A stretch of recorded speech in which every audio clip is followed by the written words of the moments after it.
Hey YouTube, it's Mike with Mike Jones Knife and Tool, and 2 weeks ago, my little electric 3rd horsepower motor that I had sort of jerry rigged up to my new grinder here finally failed on me. I thought it might hold out a little bit longer than it did, so that was disappointing. So I took a couple of days. That was a Monday or a Tuesday. I took a couple of days and researched a few motors. I talked to some people who know about motors, and I finally settled on one. I ordered it on a Thursday. Unfortunately, the Friday was Independence Day in the States, and so it didn't get processed until Monday, and then it gets shipped here. It finally shows up on Thursday, and I'm working, so I don't get to see the thing until Friday. And here it is. Iron Horse single phase, 1 horsepower, one whole big horsepower motor. This thing's badass. 3,600 RPM as opposed to the little guy, which is 18 something, 18 and change I think it ran at. So I'm a little nervous. It's going to be a lot of extra power running this bad boy. So then, so Friday I started digging into it, and I pulled off the panel. And here's what you get when you open up the panel. Oh, that's not 2 wires. That's 6 wires. And I've got a regular piece of 14-2 that I stole from my job site next door. Hopefully my neighbor doesn't need that outlet in his basement. But here's the 6 wires that come out of the motor. And then you look at this little diagram here, and we're going to be on the low voltage side. And so I guess I have to connect, you know, blue, orange, red together to one line, or I'm not an electrician, and this motor was expensive and I didn't want to wreck it. So Friday afternoon, when I finally got into this thing, I emailed the company that I got it from, and because it was a Friday afternoon, they don't get back to me until Monday, and they give me some electrical jargon that I would only understand if I didn't need to ask the question in the first place. So I asked them to clarify, and it turns out that yes, line 1 and line 2, as described on this diagram, are the black and white from a standard household wire. So that's good news right off the bat. Next piece of good news is that I bought a box and a switch. So this time I'm going to wire it up so I can actually flick a switch off and on, leave it wired in, leave it plugged in, and that'll be a lot more appropriate for this application. So it's 2 weeks later, but I'm finally ready to get this thing wired up properly, and we'll see how it goes. Ta-da! So the proper way to do this would be with Moretz to actually screw these connections together like household wiring, but I'm not an electrician, so I don't have Moretz. What I do have are these little insulated connectors that you just shove your wires in there, and then you crimp them, one from either side. And so as per the diagram, I've got red, blue, and orange connected to my line 1, which I'm calling white. And then black, white, and yellow is connected to line 2, which is black. And also inside of there, I have ground attached to the body of the motor. Next. So I got a little plastic box, single gang box. These ones come with this little hinge section where your wires come in and subsequently leave again.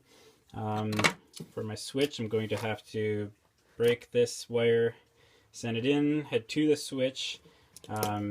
Basically this connects and disconnects one wire that you choose. In household wiring, white is your power that's heading out to all of your features, all of your lights and everything, your outlets, and then black is coming back, and I think that you generally break the black. Well, there is one thing that I just remembered after I turned the camera off, is that the motor came with a small instruction sheet, sort of, full of all kinds of electrical jargon that I don't understand, but it did say something about that it is wired to spin counterclockwise, which is how I want it to run the grinder. And I remember it saying something about if you want to switch the rotation, you actually swap up which wires are connected to which among these 6 group wires. So I think the way that I've got it wired up and the way that it says to on the panel here should just work no matter what. Also, because this thing's got all these holes in it and there's going to be a lot of dust flying around, which is why I think that guy might have failed in the first place, I'm going to seal this up with probably some electrical tape, maybe even silicone it from the inside a little bit. Same with this. These boxes, they usually come with little knockouts. There's one on each side, and I blew out the bottom one there for the wire to come in. I'll likely cover up, it's a huge hole, so I'll probably cover up most of it with some electrical tape, and then also seal it with silicone from the inside to keep everything nice and clean, because it does go right into the motor through all these vent fans, so I don't want, this thing's a nice sealed motor, I don't want to ruin that. I hate dealing with this finicky little crap. Maybe that's why electricity never took off for me. In my brain, it doesn't really register to me how some of this stuff works. I've got friends who figure this stuff out real easy, but I have helped a buddy wire a couple of things, so I do have a very limited idea of how this stuff is supposed to work. So that's how I know that black is supposed to be broken for switches, junk like that. One little tip is when you're screwing wires onto your outlets or your plugs or whatever switches, make them give them a little hook like that, and make sure the hook is running in the direction that your screw tightens, so that when you hook it around, then as I'm tightening this screw, it's actually sucking the wire. The rotation of the screw is sucking the wire in tighter. If you go the other way, the rotation of the screw is actually pushing the wire out away from the screw. Using a different color insulated connector, this is a 14 to 16 gauge. As with everything else that is measured in gauges, the higher the number, the smaller it is, and the gauge refers to the thickness of the wire. This is, I mentioned earlier, it was a 14-2 wire. What that means is it's 14 gauge and there's 2 wires plus ground in there. You shouldn't need to know about insulated connectors if you're doing this properly and using Marr connectors or Moretz, but I'm not. So if you're following along at home, do it properly and use Marr connectors instead of these silly little insulated connectors that I can't even get a shot of. There's what it looks like. You slip them in, and then your wire strippers will have color codes on them, and also the gauge sizes for which ones you're supposed to use to crimp which connectors. I used the 12 to 14 gauge, or the yellow ones that I used inside the motor there, because I was sticking 2 wires each into each end, and so it's quite a bit larger than a single 14 gauge. So now I've got the whites are connected, the blacks are broken by the switch, better angle, and the grounds I will screw each into. There's a screw inside the box, so I'll get it all in there, cram it all in, and then next will be the plug on the other end of the wire. We'll stick it into the wall and see what happens. Full disclosure, before you wire up your plug, make sure that the insulation cap is already slipped over the wire. And we're back, wired up with the cover in place, ready to slip on there. With these guys, sometimes when you're doing some wiring, and plugs in households are like this as well. Hopefully you can see this. Sometimes you'll have a gold screw and a silver one. Now the white wire always goes to the silver and the black always goes to the gold.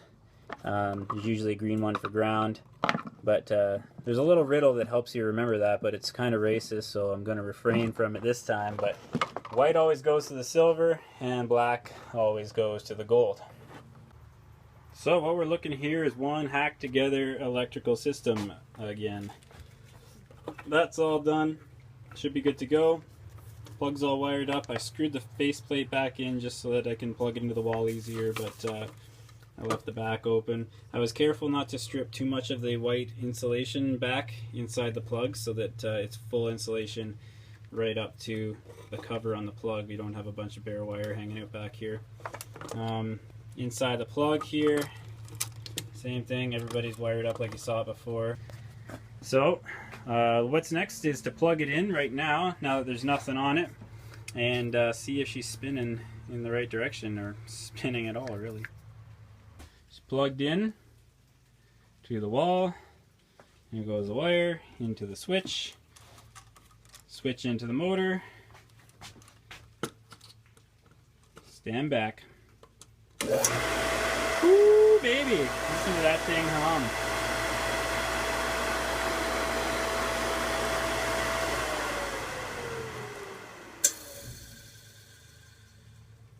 It's spinning the wrong way. Rotation counterclockwise to reverse, interchange black and red leads. Alright, screw the crimping. I went next door and got some Moretz. Okay, we are looking some professional now. So we got black, blue, orange, and black. White, white, yellow, and red.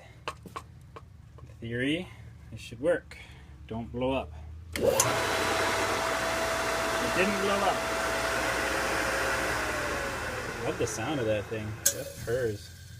And hey, it's running the right direction.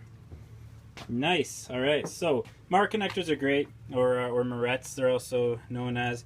They're just a plastic cap with some threaded copper inside of there. I believe it's copper. And you just stick the wires together, thread them on, and it tightens everybody up. And then I like to give the wires a little tug. Jam all that crap into there nice and carefully. Secure this guy down. I will secure down the insulated cap on the plug.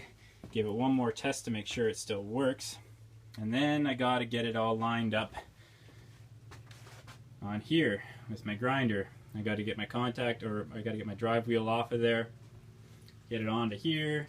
This one actually comes with a key, which is really nice. That way if something jams up, on a belt grinder like this, if something jams, the belt will just stop and it'll slide on that drive wheel. Not a big deal. But if you had this connected into some type of machinery, this is a shear key, and so it's designed to break before something else more expensive breaks, like your motor or whatever it's connected to.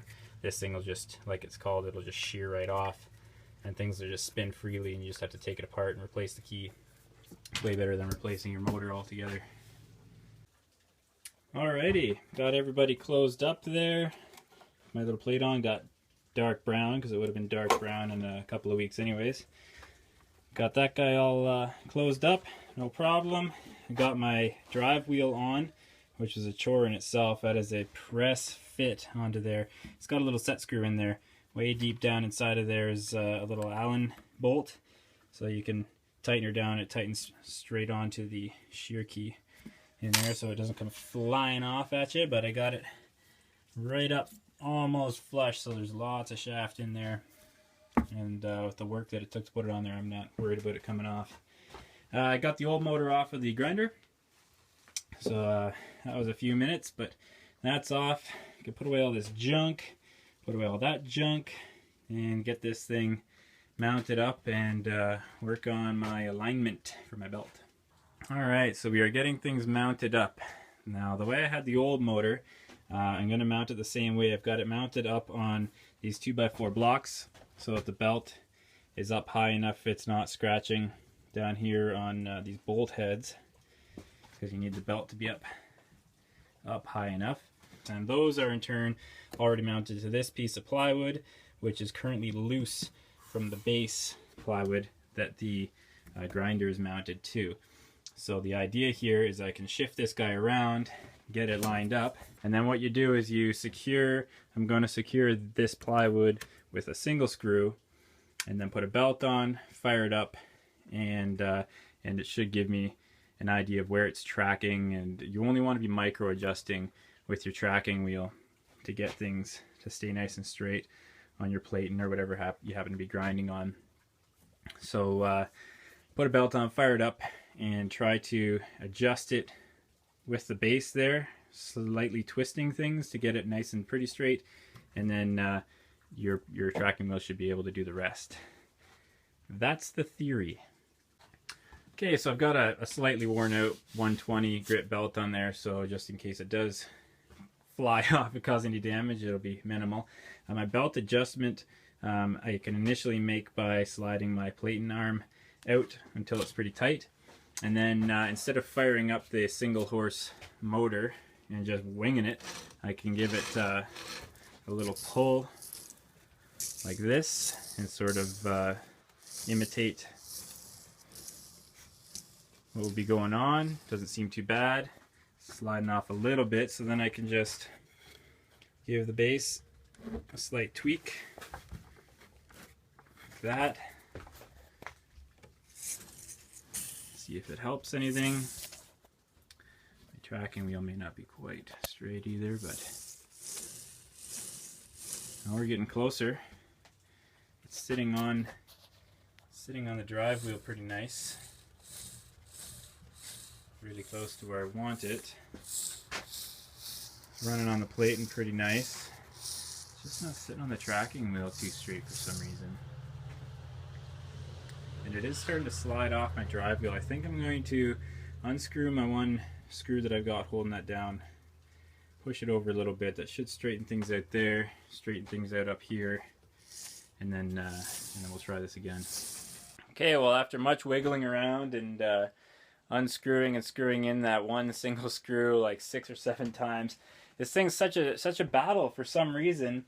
The way that this is designed, if I push the motor and the drive wheel in too far, then the belt rubs here on the frame just below these 2 nuts, which you can't have, because that edge of the belt here on the platen is one of the edges that you use to grind out the bevel on a knife. Both of these edges are where you do most of your grinding, and so, you know, losing the one is pretty catastrophic to a belt. So I have to keep that off of there. As it sits right now, I've got you know, 1 mil of clearance, a couple of mil. It's tight, so but it's the best I can do, and I've wiggled around the motor a little bit, you know, trying to get everything straightened out, playing between the motor and the tracking wheel here to get everything running as straight as I can, while also keeping off of here and everything centered on the wheels. It's the best I can do right now, so I will put one more screw down to hold the motor down, and then I will fire up the power. We're just starting to get a thunderstorm right now, so hopefully I don't lose power, and then I'll have to wait, you know, another day or so before I can even fire this stupid thing up again. But so I'll work quick. All right, got one more screw down, plugged it in, and I will fire it up and see what happens. You'll see the lights dim, but that's just because of the power this motor's drawing from my shed right now. There she goes. Everything is running very nice and smooth, nice and loud.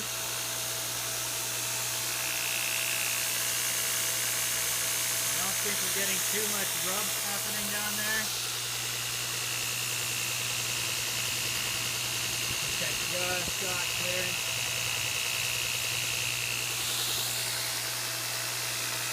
Here's what the tracking wheel does.